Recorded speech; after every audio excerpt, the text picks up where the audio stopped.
The top business stories live from the Sky News City studio. The Chancellor warns that he's preparing for the worst as debt interest payments are set to be up to £30 billion higher than forecast in the spring. Microsoft gets the green light to buy the Call of Duty publisher Activision Blizzard.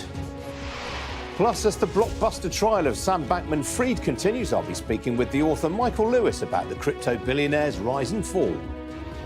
He had a very mathy approach to life. Like, every decision was a calculation, and he was calculating the expected value of various outcomes.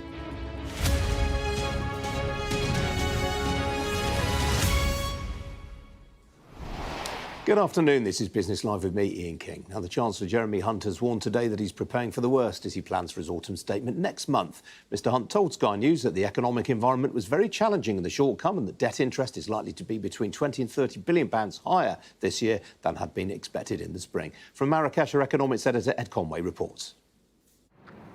Time to prepare for the worst. As finance ministers meet in Morocco to discuss international affairs, Chancellor, good to see you. The Chancellor has a very domestic message for those watching back home. We have challenges. We have a challenge with inflation, which is still too high. And we have the challenge of the international environment where there are still a lot of shocks. And so I need, as Chancellor, to focus on resilience in the face of those shocks. I am very much hoping for the best, but I do need to prepare for the worst because I think we can see that the world is a very dangerous place right now. And if you're hoping for tax cuts in next month's autumn statement, don't wait up. The numbers are definitely worse than what I faced in the spring. Really, they are worse, are they? Our debt interest is likely to be £20 to £30 billion higher this year than we predicted in the spring. So, yes, it's a very challenging environment in the short term. The Chancellor has seen the forecast and it's not good. Then again, everyone in Europe is struggling right now. The reason is that we have a war raging on our own borders and we're in the front line of experiencing the economic impacts of it. I think it's as simple as that. We've experienced the inflationary shock in a way other parts of the world have not, and we've experienced all of the other humanitarian and security consequences in a very intense way. The meetings here have been overshadowed to a large extent by the events in Israel, adding to a long list of economic worries. It would be nice, given the rest of the news flow, to bring some glad tidings from here in Marrakesh. And actually, the global economy, it's not doing that badly at the moment. But that hint from the Chancellor seems to suggest that if he's going to keep to his fiscal rules, there may be more austerity yet to come. After years of spending cuts, then COVID, then a cost of living crisis, you'd have thought it might just be about time for some good news. Not yet, says the Chancellor, not yet. Ed Conway, Sky News in Marrakesh.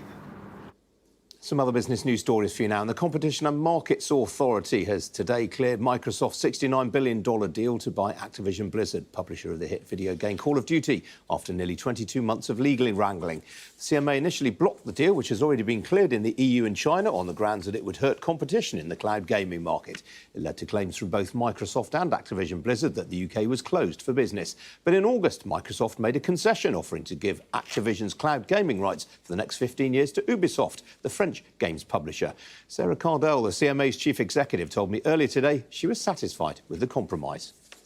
So where we've got to eventually today is an outcome which preserves competition in this important cloud gaming sector and will give real reassurance to UK gamers that they will get the benefit of competitive prices and better services. But it's taken far too long, and there is nothing in this restructured deal that Microsoft couldn't have brought forward many months ago and saved, frankly, both the parties and us at the CMA a lot of time and money.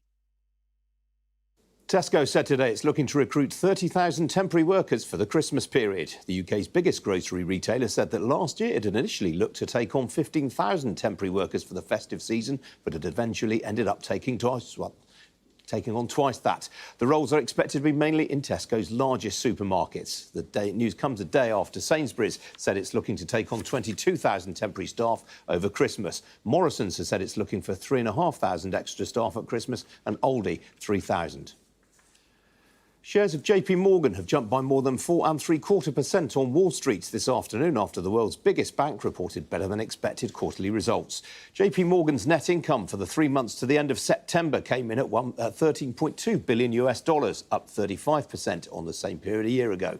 That reflected not only the benefit of rising interest rates, which widens the spread between what banks charge borrowers and pay depositors, but also the benefits of acquiring First Republic, the California-based lender that JP Morgan rescued in May.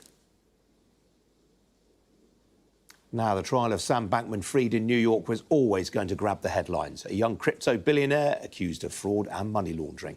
The collapse of his $32 billion cryptocurrency exchange, FTX, is the subject of the latest book by the celebrated journalist and author Michael Lewis. I've been speaking to him about the book and began by asking him how he first met Sam Bankman-Fried. The main character of Flash Boys, Brad Katsuyama, called me up in September of 2021. And I'd never heard of Sam Bankman-Fried or FTX, but he was my friend, was about to do a business deal with him. And he said it's the most peculiar situation, that this company he's created, FTX, is the fastest growing financial company I've ever seen. And nobody knows who Sam Bankman-Fried is. And he'd gone from like having no dollars 2 years before to being worth $22.5 billion when I met him, and he was the richest person in the world under 30. So my friend said, could you just tell me what you think of him? So I spent a couple hours with him. I actually told him, can't see any reason why you wouldn't do the deal. Yeah. And what were your first impressions then? Pretty Quickly, like in those 2 hours, I thought it's literary material. That was my real first impression. And what interested me was, I'm always interested in where characters can take you. And it wasn't with him just crypto, and he had a really interesting view of crypto because he wasn't like a religionist. He sort of, this could all fall apart, this is all be nonsense. Right now, it's a good way to make money. But he'd come through Jane Street, a high-frequency trading firm, and I knew he would let me, if I wrote about it, it would let me get into that, which I've always wanted to do. And he had his fingerprints at that point. I mean, it's a giant pile of money, right? $22 billion.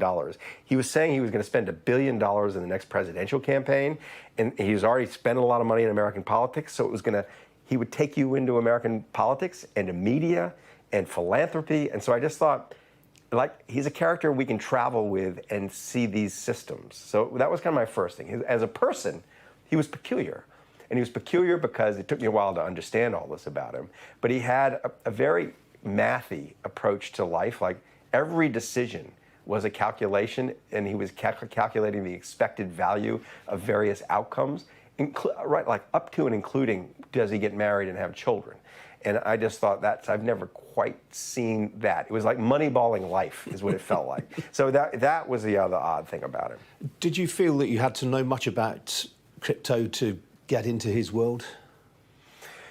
I had to learn some. I had made a couple of dry runs at writing about crypto, so I had gone and learned about crypto once back in 2012 and another time in like 2018, and both times abandoned the idea of writing about it. So it wasn't alien to me, but it had gotten so complicated. Like, originally there's just Bitcoin.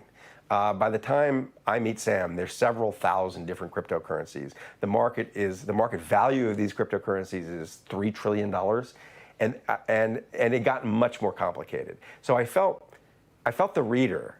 I had to know more than the reader needed to know, but the reader really only needed to know what Sam needed to know. So they needed to learn some things, but it wasn't going to be a primer on crypto. It's been suggested that he's unlike any of the other people that you've written about previously, because you tend to sort of home in on unsung heroes quite often, or people who emerge from the story in a heroic light. This guy's ended up in court and been charged with fraud. When I think about what I want in a character, it isn't I want a hero or a villain or whatever. I want a teacher. I want someone who can, either through their experiences, but both, ideally, their situation, their experiences, and their actual ability to teach you, it's just off the charts. And he had that, and he still has that. It was different. I've never had a character arrested in the middle of my book, right? I mean, I was there when he's arrested. And so that was different. And at the time that happens, I had not written a word of the thing. I didn't start writing this thing until January. So I had kind of a full picture when I started to write. And the odd thing to me about this book is that, so I hadn't read anything, but I sort of laid out, I thought I laid out maybe the first half of the book. And his arrest and the subsequent revelations didn't require me to change all that much. It sort of shed light on the first half of the book. Like there's a blow up in his hedge fund in 2018 where half the people think he's a crook and thinks he's stolen money, and it all of a sudden becomes a foreshadowing of like what happened. So it was like more like a piece falling into place for me.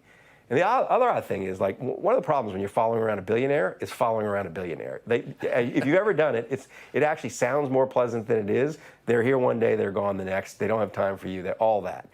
And while he did make time for me, he made a lot more time for me when he was under house arrest at his parents' home with an ankle bracelet on and an hour from my house. So it actually sort of facilitated the book. It's been suggested by a number of reviewers that you're too sympathetic to him. I don't know what that exactly means, because I have had lawyers say that the factual pattern in the book actually amplifies the prosecution's case. So what the book does do is draws him as a human being. I think the other thing that people have trouble getting their minds around is they want to think of it as like, oh, just another Bernie Madoff. It's so much more interesting than another Bernie Madoff. Bernie Madoff didn't have a real business. It was a Ponzi scheme.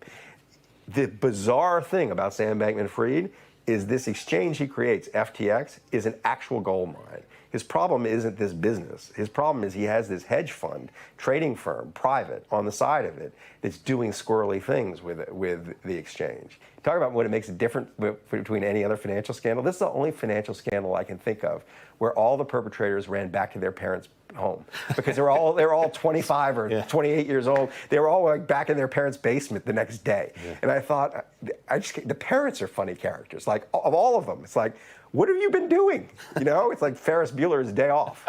If Sam Bankman-Fried isn't the villain of this story, then who is? Oh, I don't know. Who says he's not the villain of the story? I mean, well, if he isn't, who is? It's a complicated story.